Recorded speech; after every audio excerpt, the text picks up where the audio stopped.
Being a rapper comes with a lot of drama, and you can add getting robbed to the list. While some manage to protect what's theirs, others aren't so lucky, even including 50 Cent's G-Unit. Look what happened. Now your career on the line. It's Ja Rule finna fucking chain. From Soulja Boy getting his phone snatched in the hood. They say Soul came from the hood. Get off me though. That's like me though. What's happening? To Drake losing $1 million chain from his tour bus. Wow, Drake is pissed! Why is he yelling at everyone and gesticulating wildly? What's wrong? Someone steal $3 million of jewelry from your tour bus or something? As well as CCTV catching the moment 2 Chainz was robbed.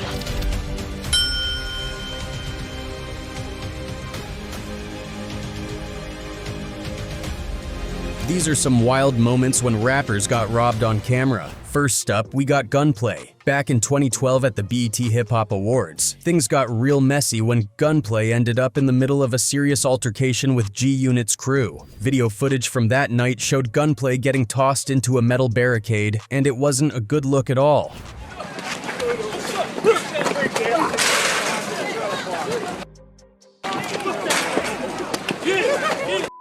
Now, the footage was shaky, but it clearly showed 50 Cent and his entourage in the parking lot when all hell broke loose. While it's hard to say for sure if 50 himself threw any punches, someone can be heard on the recording saying, "That was 50 fighting too." I got this shit. 50 fighting? Yeah, we're 50 fighting too. Word? Yeah. Gunplay, outnumbered and taking heavy hits, somehow managed to fight back. But before things could get even worse, police rushed in, spraying mace to break up the melee.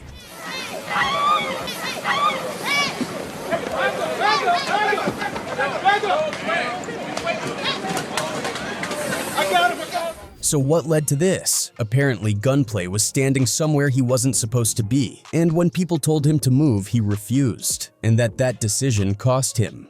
We got people from Interscope telling him to go another way. He's being told this multiple times to go another way. And he realizes in the process of being told that he see us back there.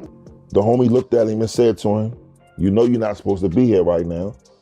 And then he got punched in his mouth. And after he got punched, he got his ass beat.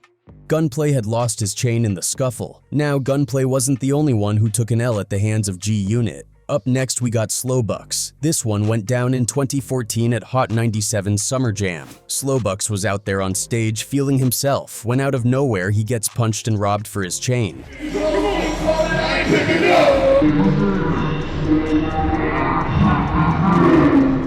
Rumors started swirling that 50 Cent was the mastermind behind it. Let's break this down. Once upon a time, Slowbucks and 50 were cool. 50 even co-signed him, which was a huge deal. What's up, it's your boy 50 here, man, my man Slow. You already know what time it is. Slowbucks is going down right here real big.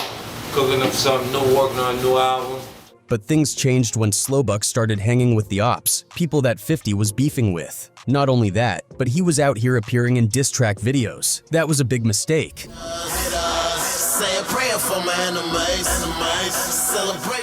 If there's one thing about 50 Cent, it's that you don't want to be on his bad side. Even Tony Yayo once said that if you're beefing with 50, your best bet is to just stay away. Slowbucks clearly didn't get that memo. 50's crazy, man. Just stay away from that motherfucker. That's it.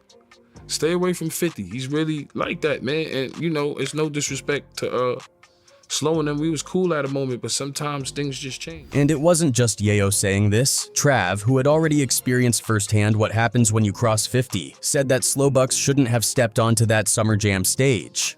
How I felt about the situation is he should have never been on that stage. He know that.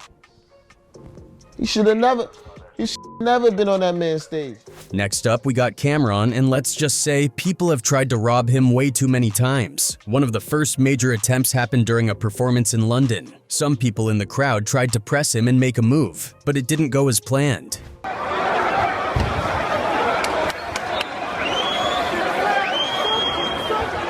And after it all went down, he even made a whole video clowning the people who tried to rob him. You know how I maneuver. Shot the jump. Another time, some goons tried to jack him for his car, but that situation was a lot more serious. This time, it wasn't just a failed attempt, it almost cost him his life. Cameron ended up getting shot twice in the arm during the incident. What happened was they told me to give up the car, and I looked at him like he was stupid, pulled off, and then he started shooting. Cameron ended up getting shot twice in the arm during the incident. As Cameron drove off in his Lamborghini sports car down this Washington, D.C. street, he was shot twice in the arms. Then we got young Berg, and his situation went down inside a club. Now Berg thought he was straight. He had tight security around him, so he probably felt like there was no way anything could happen. It was like, come to the club, and I had security with me. I had U.S. Marshals. I had all type of stuff with me, so I felt like we was straight. I had all different type of jewelry on me because I got a few different pieces. But as we've seen time and time again, security doesn't always mean safe. While he was in the club, some dudes ran up on him and jumped him. I'm walking through or whatever because I look like look shady, and then next thing I know, boom, got at me, in on me. In the middle of all that chaos, he was holding on to his chain for dear life, trying to make sure they didn't snatch it. But after a few hits, reality set in. His life was worth way more than a piece of jewelry.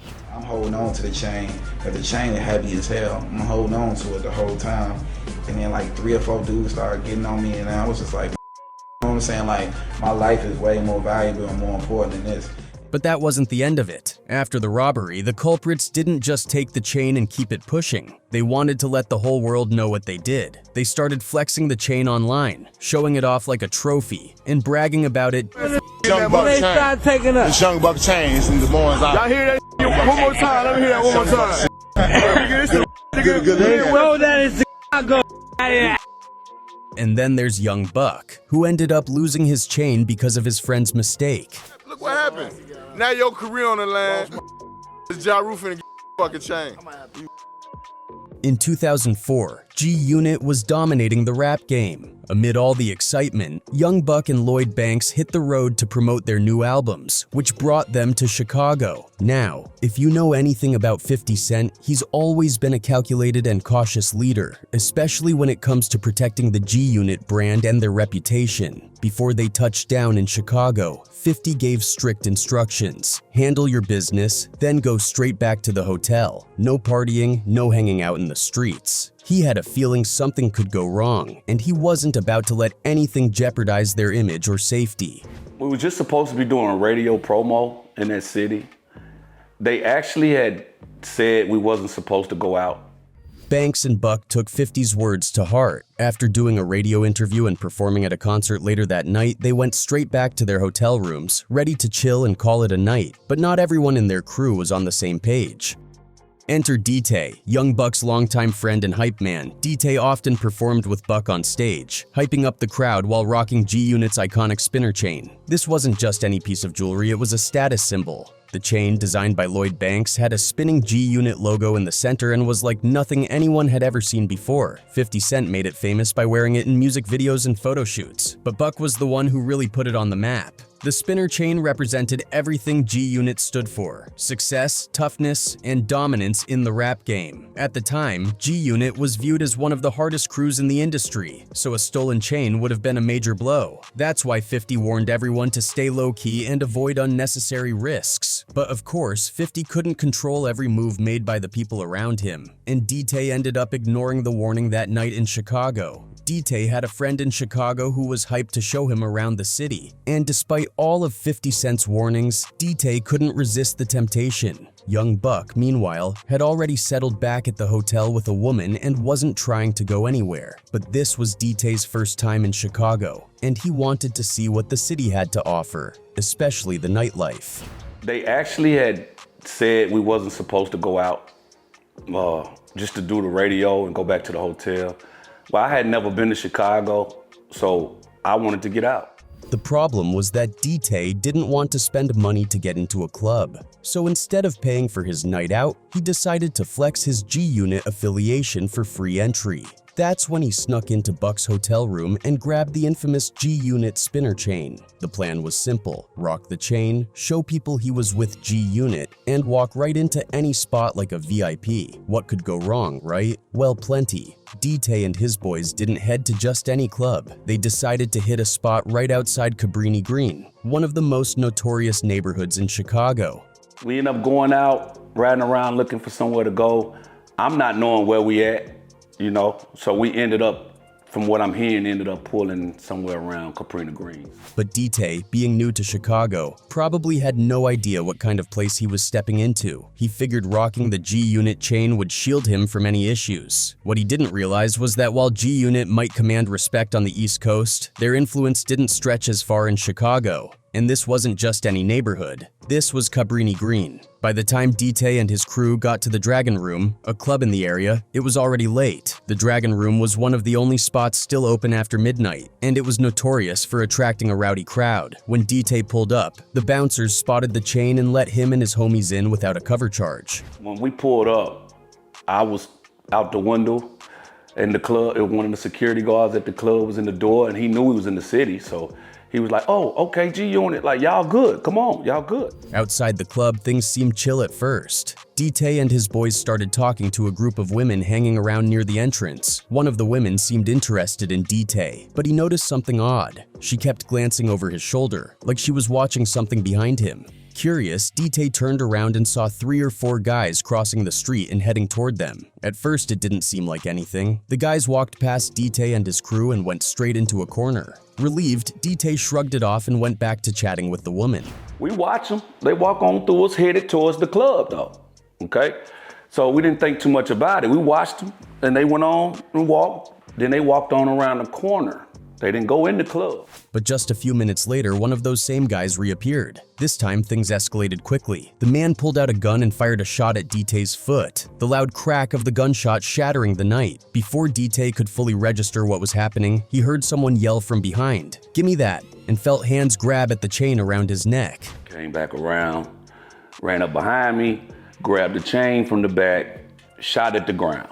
Now he's got his hand on my piece back here and shooting at the ground saying, "Give me that." In a split second, D-Tay's instincts kicked in. He grabbed onto the chain, trying to stop the guy from snatching it, but it was chaos. His homie pulled out a gun and started firing back, and suddenly both sides were letting off shots. D-Tay's adrenaline was pumping as he clutched the chain, but when he looked up, he saw the size of the gun the robber was holding. It was massive, and in that moment, he realized it wasn't worth dying over a piece of jewelry, even one as iconic as the G-Unit spinner chain. He's saying, "Give me that." He done shot one time. When he shot, my Manny shot. Okay, so it was like a boom. Then Manny shot, boom. Then he shot again, boom. Reluctantly, he let go. D-Tay unclasped the chain from his neck and handed it over to the robbers, who quickly disappeared into the night. When D-Tay finally told Buck that the iconic G-Unit spinner chain had been snatched, Buck was furious. 50 Cent had explicitly warned everyone to avoid going out and getting into any trouble. And on top of that, D-Tay wasn't even supposed to have the chain in the first place. I'm like, the G-Unit spinner. He like, the G-Unit spinner? Tay, no, Tay. You wasn't even supposed to have the chain. How you get the chain, Tay? Buck knew there was no way around it. They had to call 50 and let him know what happened. And then, the situation got even worse. The goons who had snatched the chain started doing interviews, bragging about how they got it. Look what happened. Now your career on the line. It's Ja Rule finna fucking chain. They claimed they were mad about being denied entry to the club and saw D-Tay standing outside, distracted and wearing a flashy piece of jewelry. To them, it was an easy opportunity, and they decided to make their move. Eventually, with 50's connections and influence, the chain was recovered, but not before D.I. got kicked off the tour. Next up is Ice Cube, and this one stemmed from a feud with Cypress Hill. The drama started with the Friday movie soundtrack, which Ice Cube curated. One of the standout tracks on the album was Roll It Up, Light It Up, Smoke It Up, a Cypress Hill song. The group had agreed to contribute that track, but according to Be Real, a member of Cypress Hill, the real problem began when Ice Cube heard another song during their studio session. While listening to tracks for the movie, Ice Cube got a sneak peek of Cypress Hill's upcoming album, Temples of Boom. They played him Throw Your Set in the Air, their lead single. Cube loved the song and wanted it for the Friday soundtrack instead. Cypress Hill politely declined since it was the title track for their upcoming project. We play him the song and he likes it. He goes, "Yeah, that's perfect, you know."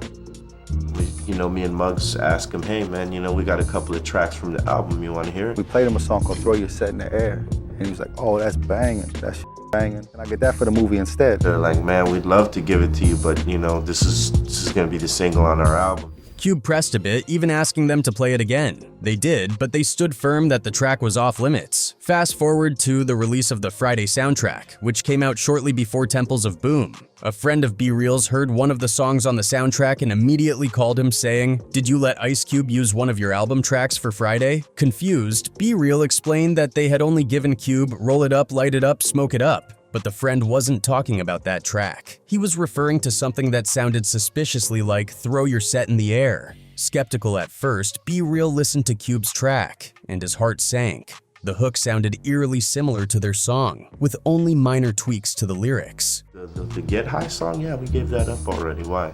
No. The Throw Your Set in the Air thing. I said, no, we didn't give him that.